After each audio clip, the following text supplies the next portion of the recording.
Well, at that point, what's $500? Welcome to me gaslighting myself into buying the Switch 2. Wow. I never thought that in the eyes of so many people, Nintendo would turn heel this hard. I thought John Cena turning heel was the biggest shock of people becoming villains. Turns out, no. All it took was a solid 3-digit number and then a subsequent 2-digit number on top of that. Dude, math is hard. Okay, so clearly there is a lot to discuss here. There is a lot to unpack from the time that the Switch 2 was unveiled to the time right now, today being April 19th. The discourse has been so peculiar to me because I don't think I've ever seen people this mad at a console that to me is doing a lot of the stuff that most other consoles are doing, which granted is not an excuse. It's not an excuse as to why the Switch and Nintendo are doing the practices that they're doing, but I find it strange that everyone's been like, oh my god, I can't believe Nintendo would do this. I'm like, y'all seen Sony do this shit. You've seen Microsoft do this. Like, I think the taglines you see people be like, Nintendo's being greedy. I'm like, it's a corporation. Like, it's always gonna be greedy. But yeah, so if it wasn't obvious enough, I am discussing the Switch 2, why its launch has been kind of questionable, why the price is not ideal, and why I'm probably gonna buy it anyway. Let me break this up into two categories. Like, one of like the perspective of, from just an objective view, why to me so much of this is just bizarre and so much of the decision making behind the scenes is just strange, but also the genuine quality behind the Switch 2 and the games that's coming with it, and also my mentality and again, trying to rationalize myself buying the system because I do kind of want it, even though it really makes no sense for me to get it right now. Okay, let's really look at like the big thing. When that Direct came out, I think everyone collectively went, wow, there's a lot of cool stuff in this. This actually looks a lot better than I was expecting. And I felt the same thing, honestly. I felt that the reveal of the Switch 2, from a design standpoint, I actually thought like, okay, this seems like kind of the natural progression. It's a bigger screen. It looks like a much more sturdy display that's not built from like cheap plastic, like the Switch 1 kind of feels like it is right now. But when they went into the hardware specs, I'm like, huh, okay, 4K 60 FPS native. That's pretty nice. That's very nice. That's actually very, very nice. 1080p screen. Yeah, that seems about pretty fair. But the thing that caught me off guard was the fact that it went to 120 frames per second. That's interesting. I kind of vibe with that because I think of like other PS4 and PS5 games where the 4K option is there in like the fidelity mode, but performance mode 9 times out of 10 is in HD and running at 60 frames a second, which, like, granted, I always prefer because I'm like, you kind of just need better performance at that point. But it is strange that most games don't really give that kind of output even on current gen hardware, and to see a hybrid console do that, I'm like, that's pretty nice. That's pretty cool. I think some people might be kind of blowing out of proportion the response to the handheld mode having 720p, 120 frames per second. But I don't know, for me, that one I find more just interesting than anything else, because like, well, there kind of has to be a quality drop for it to run better. So I'm like, okay, that's actually kind of nice. Like, I don't know, like, I think, to me, like, from a spec standpoint, I'm like, that seems kind of nice and kind of like necessary. And also, you don't have to do it. Like 1080 60 is perfectly fine. Like, it gives you exactly what you want. If you need 120 frame per second gameplay, you need to stop taking the meth. But that was all my initial reactions seeing the hardware when that Direct came out. And a lot of the games that were being shown with it, it was an interesting range to me, because like, I've never been more like, there's good stuff here, and also just stuff where I'm like, yeah, that's fine. Like, I'm kind of whatever on it. Third-party lineup does look the best the Switch has ever gotten, like the Switch brand has ever gotten, between games like Cyberpunk, Final Fantasy VII Remake just being natively available on the console, no cloud streaming available. I'm glad they didn't show a single cloud game, because I'm like, thank God we don't need any more of that, because that shit never works. And the first party lineup, I've been hearing some interesting discussions about this, because I find it's not appealing to everybody. And I think the people it's not appealing to are looking for a very specific type of game. Because I was talking with my wife about this, and I think when she almost said and done, we saw all the games, she said there's nothing that remarkable about the game lineup. And I had to think about it for a while, and I'm like, yeah, they didn't really have like that big like oh shit moment, like that oh shit kind of game where it's like, oh, I need to buy a Switch 2 for this game. Like there wasn't a Breath of the Wild equivalent, or something like Tears of the Kingdom, or even like as cool as the new Donkey Kong game looks, like it didn't have that like wow factor that like Mario Odyssey did, because that game just looked like a breath of fresh air for the series. Whereas like Donkey Kong Bonanza looks like it's going more in the direction that Odyssey had laid out. Like it looks great, it looks really cool, but like I can see why people are like, it doesn't really have like the surprise factor. But to me, like I think the heavy hitter personally that I wish they were showing more stuff with is Metroid Prime 4. That game looks phenomenal. Like we've only seen a little bit, but like everything, all the trailers I've seen, it's just hitting the right notes. Like gameplay looks gorgeous and smooth and fast. Everything around it looks great. The stuff I've heard behind the scenes, again, for as long as it did take to come out, it's looking awesome. It's funny because I find this to be this generation's Breath of the Wild in terms of reveal to release, because this was revealed at the Switch's launch year in 2017, and it's now coming out both for both Switches, but like, oh, come on, you're probably gonna do the Switch 2 version because it's gonna run better on that. Like that's just an inevitability. So that part I found interesting, and again, like a lot of the other stuff I've seen on there seems pretty good. Actually, like let me look at the list. Okay, so from like the main first party / publishing lineup they had, it's like honestly kind of a wild range of stuff. I'm gonna leave the controversial one for last, because that I have a feeling people are gonna have some there's some thoughts being said about one particular game. And but Donkey Kong Bonanza, it looks good. It looks really freaking solid. There's a part of me that's a little worried about the whole concept of break the entire level to navigate, which I'm like, oh god, it feels like you're gonna have so much to do, and with how OCD I get and completionist I tend to get, I'm like, this could be a nightmare. Hopefully it's the nightmare that breaks me and is like, it's not worth it, just get what you want to get and play how you want to play. I have a feeling if that's the way you approach that game, again, just on base, like from what I've seen so far, I feel like that's the way you're gonna kind of go with it. Metroid Prime 4, so okay, this one's both a Switch and Switch 2 version. Again, I've been loving everything I've seen about it, again, for as long as it did take to come out, but I think this one has potential to be this generation's Breath of the Wild in terms of what it showcases and what it means for the series. I hope it does well. I hope it does really well, because it looks really solid. Everything around it seems really high quality. Kirby Air Riders, again, didn't really show any actual like real gameplay in this, at least from what I remember, but I think the fact that it's being made to begin with is kind of wild, and the fact that they told that Sakurai is the one directing it, and I'm like, okay, you're at least guaranteed to have a really solid time with this. Now, why they would push this one when there's already a racing game being promoted on the Switch's launch, I'm not sure.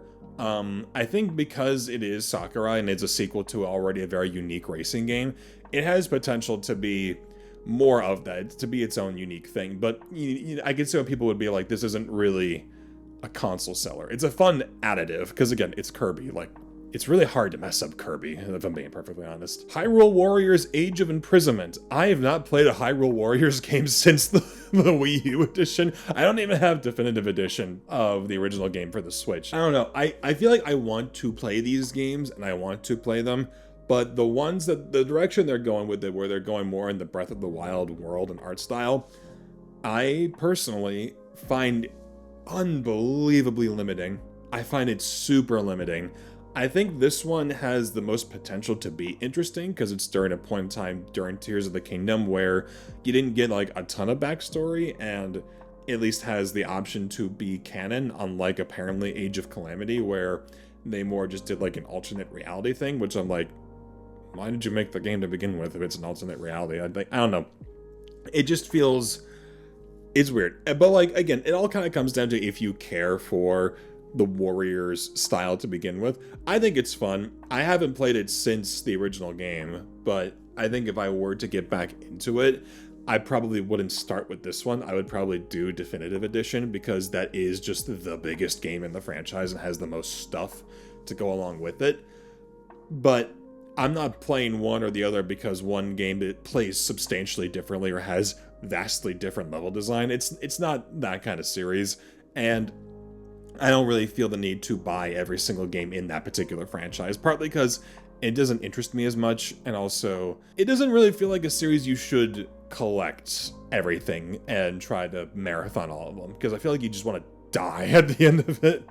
But I mean, cool that it's still going on. I'm probably gonna skip this one. This is not really like my kind of game. Drag X Drive. God, it's such a fucking cool idea. This is the wheelchair basketball game. Such an interesting idea of using the new Joy-Con's mouse mode to go forward and backwards. I think that's really interesting, but God, it looks unfinished.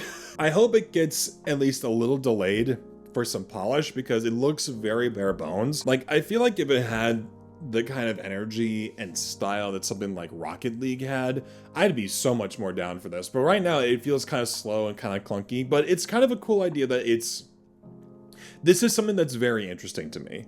And I think it's very cool that we're having sort of a different take on this kind of style and a different kind of sports game, which I think is kind of desperately needed. Oh my God, excuse me. It is kind of desperately needed when there's so many sports games are just kind of the same, like generic thing. Give it one with a little bit of flair, but I don't know. I think the way you control it seems really interesting, but I feel like it needs more polish just from what I'm seeing so far. Nintendo Switch 2 Welcome Tour. Who the fuck cares? Why the hell would I pay for this? This feels like something that should be in like Astro's Playtime, where it's just a tech demo that's kind of fun to go through, that's just part of the system. I don't get it. No, I'm skipping this. Duskbloods. This is an interesting one to me. Because I have never played a Souls game or Elden Ring. But the fact that it's made by FromSoft and is being developed exclusively for the Switch 2 and published by Nintendo is really fascinating to me. I think it's really cool that they're trying to get this kind of style, this kind of game onto their platform, and something that's just generally different. Now, what it ends up being like, that's a different case. I think it's probably going to be similar to other Souls type games, but probably do something along the lines of Elden Ring where they change the formula slightly. Again, I haven't played them. This is just based off of secondhand knowledge I know of the series, but I wouldn't be surprised if they change it just very slightly. But again, seems like kind of cool. It seems like a really cool thing. For the last one, the last reveal, well, not the last reveal, this is actually the first thing they revealed. But the last game I want to talk about specifically as far as the first party lineup, again, just as far as the objective view of what's being presented, Mario Kart World, the game that is breaking the internet. I'll go into my thoughts on that particular subject in a second, but like, just based on what I've seen, based on the gameplay, based on what they're showing and what it's selling itself as, this looks really good.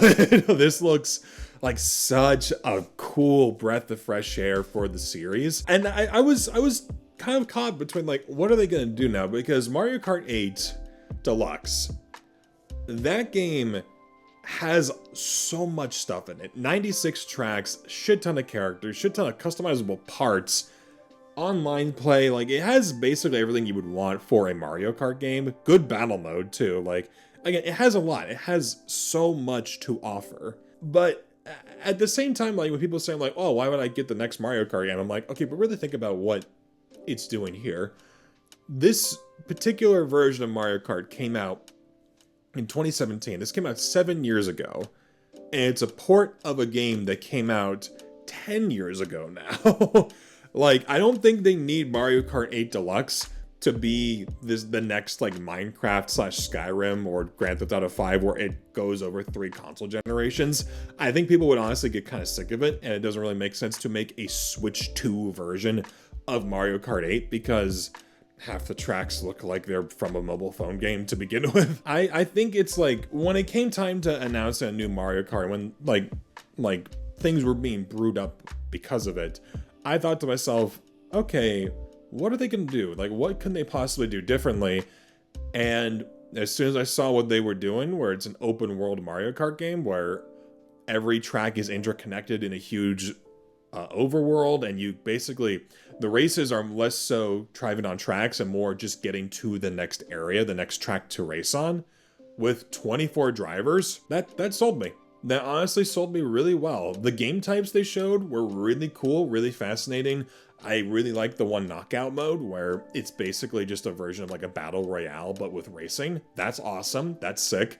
I think that has a lot of potential to be really freaking fun.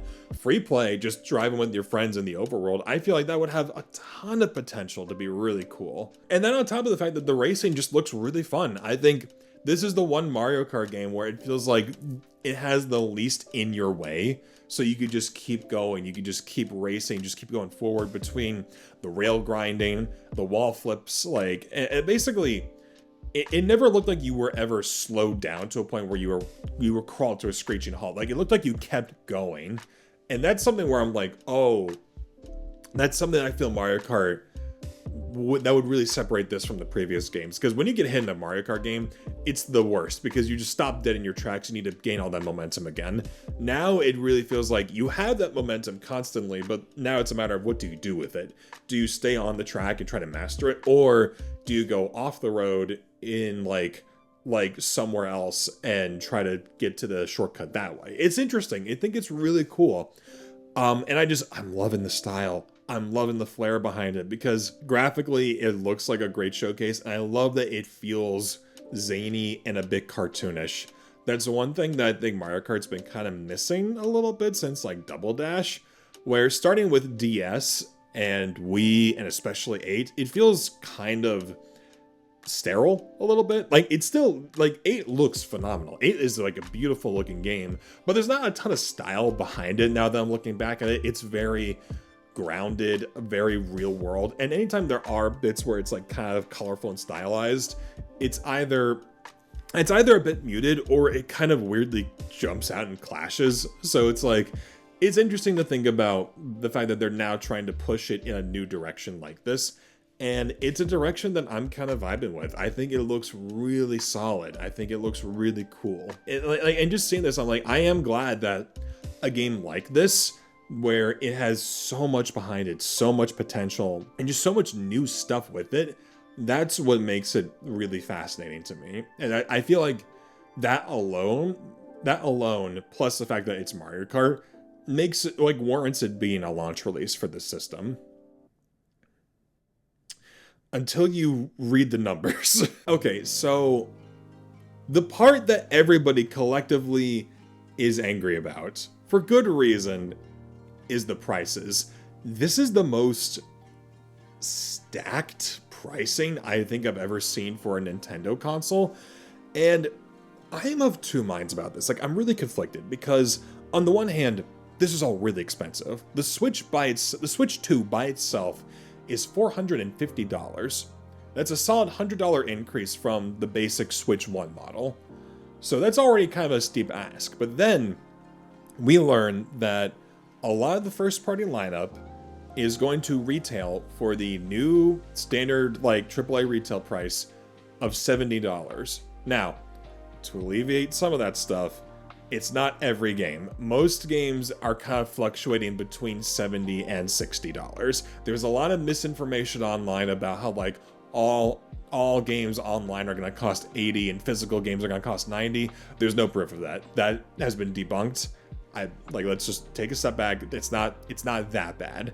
It's now kind of at a point where it's on par with like PS5 and Xbox Series X, where that's the pricing strategy they're going for, which I'm not a fan of. It sucks, but again, inflation's a bitch, and these companies need to make money somehow. So I think it's more a case of like, how do they budget their games so that they could still provide the game experience that they want to provide, but also how like they also still like turn a profit at a reasonable price where people will actually spend their money on this, because $70 is pretty steep just for any game in general. But then Mario Kart World really just decided to dig its fucking heels in like a goddamn temperamental child and demand $80 retail by itself. I think this game looks phenomenal. It looks like a $60 game. I wouldn't pay that much for this game by itself. That is ridiculous. I feel there's more value. I could even see more value in, say, paying $70 for Donkey Kong Bonanza, or especially Metroid Prime 4. Like, Prime 4 to me looks like, yeah, I could see that warranting $70. It sucks that it's that much, but like, again, that's the trend. But the fact that Mario Kart World is $80, that is ridiculous. That is absurd to me. And I will never understand why. I don't understand why specifically it's that much, aside from the fact that they just want more money. But again, that's strange to me, because I feel like it's kind of flying in the face of what Mario kind of like Mario Kart and like the Switch brand and like Nintendo brand kind of stands for, where like yes, it's trying to reach more of an individual base, because it is a console, but it's a handheld hybrid. So it makes more sense for people to have each family member to have a Switch. The problem is you can't treat it like the DS quite as much, where that was like sub $300. We're in a position now where the Switch 2, $450 by itself, individual. Like if you're a family with like 3 kids, $450 for each of them. That's more money than I would be willing to pay for their groceries. That is just an absurd amount of money to pay for each of them. So naturally, you'd be like, okay, what if we just get one for the family? But again, like that's already like a pretty expensive price. But also Mario Kart 8, sorry, I keep calling it 8. It's where they dropped the number system, even though only doing it twice. But for Mario Kart World, it's strange to me because that series has always touted itself as like the family get-together kind of game.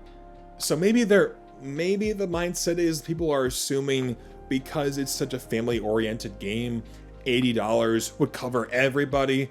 But like, who the fuck actually thinks like that? Like, no one's actually gonna think like, oh, I have 8 kids, each one of them's worth $10. But no one's gonna think like, oh, we're a family of 5, like 2 parents, 3 kids. Who's gonna look at that price and be like, ooh, this covers all of them. This will be a good Christmas present they can all share. No, it's like it's kind of the individual almost. And I know it's different for every family, obviously, but again, with the direction that the Switch 2 is kind of marketing itself as like a newer, higher powered gaming console with a mouse mode that it's probably aiming towards streamers as well, it feels like they're pushing it to be more of an individualized console. Again, the Switch was already kind of doing that to begin with because it's a hybrid handheld system. So to me, it's just strange to me. Like, I could maybe justify $60, maybe $70 if it showed more or had like a shit ton of content right out the gate. But I don't know what that is. Like, what they're showing looks really good and I would pay full price for it, but not this new exorbitant price that's gouging consumers. Like, that's the strange thing. But like, that's already just like one issue, like price wise with the Switch 2 as a whole. But the other thing that like just bothers me so much about this are the additional things, the upgrade packs, because they're being really goddamn confusing with this. So obviously they're doing the thing that the PS5 did, where they're trying to account for the fact that it's backwards compatible, but we're also having cross-platform releases of certain games. So obviously, if people want to have the upgraded version, they don't want to have to go and rebuy the whole game again, because it's again another $80 over. So what the PS5 did, which I think is hella fucking smart, is if you have a PS4 copy, you pop the disc in and it recognizes it's a PS4 game, and it gives you the option to upgrade it. Now, depending on the game, I don't know this from personal experience, depending on the game in question, it can either be completely free or it could cost you something. Cost you your life. I think what they're doing is like, the mindset is, if you want to pay to upgrade the game to the new version that has additional content, you basically treat it like a DLC pack, which is a little price gougy, but like, again, like I can kind of, under that mindset, I can kind of understand it. Now, this is the thing that I think is really confusing some people, because that's, from what I'm seeing, kind of how they're treating the Switch 2 and its Switch 2 editions of like previous gen games. Because they have one for, because like, let's say a big one they really pushed was the fact that both Breath of the Wild and Tears of the Kingdom are going to have Switch 2 editions. Both ones you can buy in the box if you don't already own the game, or if you already own the game, like in my case, you could pop the game in and you could get the upgrade pack. Now, what's confusing people already is that they haven't really specified whether or not the upgrade packs cost anything just in general.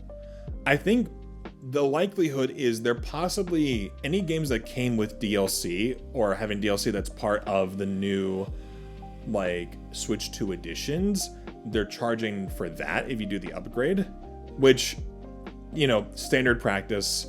Don't really like it, but again, that's going to depend on how much the price costs, because usually upgrades are never that expensive. Breath of the Wild versus Tears of the Kingdom is where people are getting confused, because from what I understand, Breath of the Wild has a free upgrade. All the DLC for that game is done, so all it would be was just upgrading to the Switch 2 edition. Tears of the Kingdom apparently has DLC, but it's... Actually, wait, hold on. No, I'm sorry. I'm getting this wrong. I'm sorry. Fuck. Again, it's really goddamn confusing. If you have the Switch Online expansion pack, that's what it is. Okay. If you have the Switch Online expansion pack, basically the second tier of NSO, the thing that lets you play games online and get access to certain games, with that, it gives you access to DLC in some games, completely free of charge. Well, free of charge, but considering what you're paying for and what it's offering you, it's actually not a bad deal. So in the case of Breath of the Wild, the DLC was included in that bundle, in like that subscription. So you have it. And if you upgrade that game to the Switch 2, with that in mind, I think that upgrade is for free. For Breath of the Wild specifically. Tears of the Kingdom, that, I don't know if it's a case where that game has DLC and it's not available on there, or there's no DLC at all and they're just not doing something. I don't know. It's really strange and confusing, but reports have been saying basically that like Tears of the Kingdom's upgrade will cost something, which is fucking stupid. It's so goddamn dumb, because the game was already $70. It was already $70 right out the gate. So why am I paying more to upgrade it to the new version? Which again, like, I know the new version is going to be better because it actually can run well and output at a decent resolution. But again, it's just, I'm really having a hard time gaslighting myself into buying the Switch 2 when I'm saying this out loud.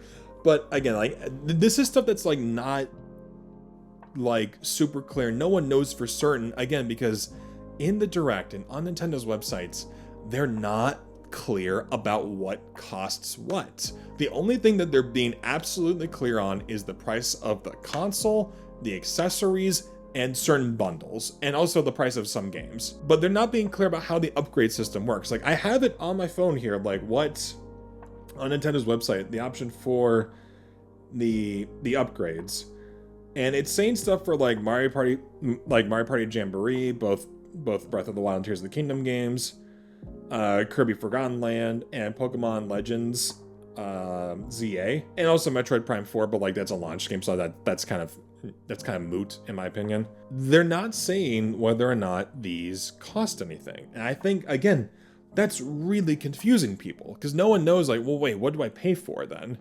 Like, is it a paid application, or is it a free upgrade? Like, that's what's confusing so many people. So on top of how like kind of gouging the prices have been so far, we have this other element to people like me who have a library of Switch games and would like to upgrade them so that they can run better and sometimes run well.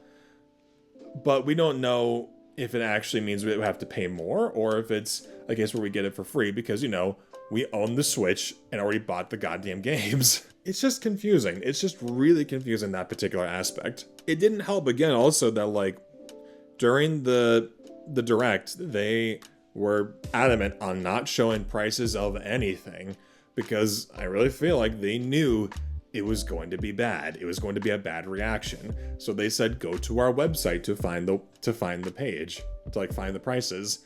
And when people did, that's when the fucking storm let out. And it's a real shame, because, like, there's so much that I like about this, about, like, what the Switch 2 is going to offer. Like, on top of, like, already, like, a pretty good lineup between Prime 4, DK Bonanza, and Mario Kart World, you also getting the upgrades for other games that you already have, and also GameCube. Like, we're finally getting GameCube on NSO, which, on the one hand, I'm happy is happening. I think it's really awesome we finally get this library on a modern console. But when the fuck was this? Why wasn't this here earlier? It makes no goddamn sense why the Switch couldn't just run this. Like, if it was a case where they needed, like, a specific emulator to run the games, guys, Dolphin is one of the easiest emulators to use. It's so, like, not power dependent. You could use it on anything. You could run it on a Steam Deck. Like, that's the crazy thing to me. Like, and I don't understand why it's exclusive to the Switch 2 for the first one hand, when it's already a thing you have to pay for, like, on the expansion pack. Like, again, it's just, it's too many rules. There's so many goddamn layers to, like, what you have to pay for, what is already included for you, and what's available on what. That's the confusing part. That's what's really throwing people off with this console. And it's really strange, because I feel like we're running into the same problem that the Wii U had, where it's like, okay, well, what's, like, gonna work for both, and what is this one, what's different about this one versus the last one, other than the hardware is better? Because to your core demographic, the hardware being better means a lot. It means a lot to me personally, but for the average consumer who is looking for an option between the Switch Mini, the Switch Lite, the Switch OLED, or the Switch 2, they're probably going to go for the Switch Lite and not know that they're probably missing out on a whole library of games that are coming out now. It's just confusing to me, because, I mean, either way, like, it's money going back to Nintendo because it's buying their products, but when you're producing what's already such an expensive product and people aren't buying it, then I feel like that's just going to turn a net loss in the long run, even if they are buying the previous systems and previous software. So how does this fit into me buying it? Okay, so yeah, so just saying that out loud and really thinking about it, it's I still do personally want to get it. And it's not for the reasons that I think most people would assume. Because most of my friends that I've talked to, most of the people I've talked to, are people who don't have a Switch, or have already upgraded their Switch from the one they already have to, like, the OLED. I have not done that. My Switch, the Switch I have, is the launch model. This is the one that I got back in 2017 from Toys R Us, rest in peace. So I'm not getting that warranty on this. It's the one that came at launch. It's the one that was made when it was first released in 2017. It's not the newer version that was released at some point, like the version 2 that has better battery life, or the OLED that had the better screen, which, like, granted, yeah, the better screen is nice, but I didn't see much of a reason for it. Like, the OLED really just, like, I didn't see a reason to upgrade my Switch to that, because it's already $350 for that version, which is just steep as hell just for a better quality screen. and a slightly better dock. Which, granted, those are important things, but the hardware is the same, software is the same. I don't really play in handheld mode that often to begin with, so it just didn't seem like a worthwhile investment to me. If I were to upgrade my Switch, I wanted to wait till something like big, like the next big upgrade happened. And that's where I am at the crossroads here, because the Switch 2 is the upgrade I want. It is the upgrade I'm looking for. And when I'm justifying it in my head as far as like what's available, what the prices are, what it's requesting from the person, and what I will personally get out of it, to me, it is seeming like a worthwhile investment. Because again, I have not upgraded my Switch. I bought that 8 years ago. I have not invested in like the Switch as a console, like the hardware of the Switch since then. Aside from like getting like some Pro controllers. But otherwise, like that's the minimum. That's what I've done. And I was like, I don't want to get an upgrade until either the next generation comes out or if an upgrade is really, really warranted. And until now, it hasn't been. But seeing what this offers now, again, with the 4K output, 60 FPS, 1080p screen natively, 120 frames per second options, to me, when looking at the price of it being $450, I was initially like, man, that does feel kind of steep. But then I thought about it some more, and comparing it to like the Steam Deck. Steam Deck cannot make up its mind on how much it costs. Like, I've seen models range from either like in the 300s to the 600s. It can't make up its mind. It's because it's full of a bunch of different stuff and a bunch of different hard drives. So I feel like with that in mind and what it's offering, I feel like price-wise, it's not as bad as I initially thought it would be. I still think $450 is kind of much, and I think $400 is like the sweet spot where I'd be like, yeah, that's fair. That makes sense. But I feel like at that point, when you're spending that much, when you have that much to spend, the extra $50 doesn't seem as, like, as crazy as to say, like, as, like, big of a jump. If it was $500, that'd be a different case. Now, here's where I'm gonna dig my hole even deeper. There's a bundle available with Mario Kart World. That's $500. And that's a steep price. But if we do the math, technically, I would only be paying $50 for Mario Kart World, which seems like a very fair price.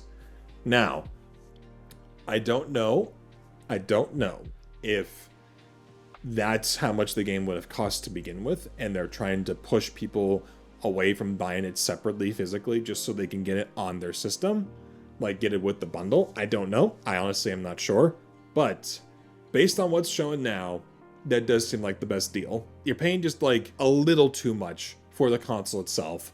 But again, it's not like a ridiculous amount. And you're paying an extra $50 for the game too. Again, it's not ideal. It's not the best deal in the world. But at this point, buying consoles has never been that great of a deal. You always wait until newer stuff comes out. And I'll be honest, like, I do want to play the game, and I refuse to pay $80 for it. So unless, like, there's a whole bunch of like used copies available that are cheap, this is probably the best option you got, because like knowing Nintendo, like 8 Deluxe is still $60. That's the fucking craziest thing. $60 if you're buying it from the seller is not gone down. It has not gone down in price like whatsoever. So that's probably going to end up what ends up happening to this game too. So I feel at that point I'd rather just bite the bullet, and if I want to get the Switch 2, I would get the upgrade to the Switch I'd want. I could play my Switch 1 games on there, and I'd have a more reasonably priced new Mario Kart game. Now, the fact that I have to fucking strategize how I buy a fucking video game and a video game console is stupid. It is very stupid. But unfortunately, that's kind of where we're at right now when it comes to both video game retail and also like just other forms of media. Like it's like that with the PS5. It was like that with the Series X. You kind of need to strategize like what's the best deal for me personally going into this. With what it's available now and what I've already invested into the Switch, between having a good amount of games both physically and digitally that I could swap between with very little problem, and also having the expansion pack, which means I get all the games on top of that that are online, plus GameCube. I feel that's a worthwhile investment for me personally. So, in a sense, that's where my gaslighting kind of stops for me personally. Now, again, I want to emphasize for the 4 people who are watching this video, if you are not in a position to buy the Switch 2, do not feel compelled to get it. Like, especially if you already have a Switch 1, like, do not feel compelled. If it's not within your budget and it's not within like your means to get it now, don't bother. Hi. Would you like to have a say in this? Yeah, you mean like us? Yeah. Not within our means to get it. Yeah. Again, like if you feel compelled to do it, just take a step back. Don't feel the need to do it. Like, because chances are, if people don't go out and get it, like in the amount that Nintendo wants, they're probably gonna need to get desperate and sell it at a lower price. And that's probably gonna be the ideal version to do it. Now, with where Nintendo's at currently and how their business practices have been, where does that stand? When would that happen? If it happens at all, I don't know. No one would know. So that's going to be difficult to say. But at least for me, when I think about it in the weird bass-backwards way I thought of, and the way that it's, with what I have, what it means to me, and like what it's ultimately would provide for me personally, I feel personally I would get the Switch 2 at launch with the Mario Kart World Bundle. I feel, to me, that's a better investment. Like, just long run. Now, I said I would buy it. I didn't say when I'd buy it exactly.